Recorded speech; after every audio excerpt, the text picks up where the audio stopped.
Hey, istorya ta gamay na. Sige. Gamay lang good. Ganahan ako i-share ba nga ka ng kana bitaw nga tayo makit-an mga opportunities.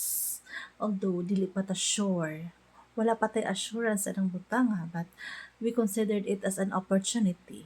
Then we have to grab it. Yes. Ato lang na siyang i-grab bisan og dili pa ta sure og para ato ba jud na or unsa ba.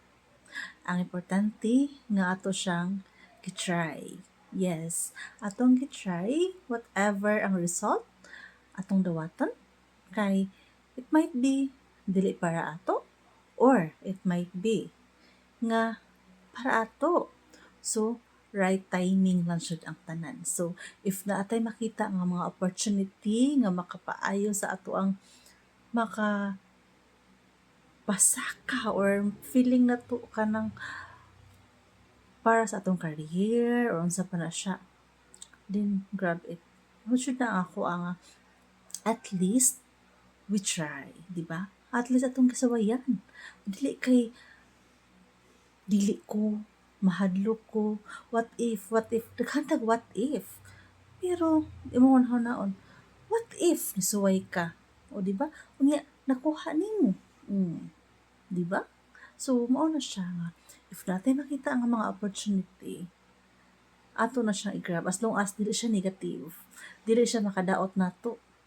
Nga if in case, if right time, nga para ato na gid ay ito, makapaayo siya sa ato ang career or unsa pa na diha.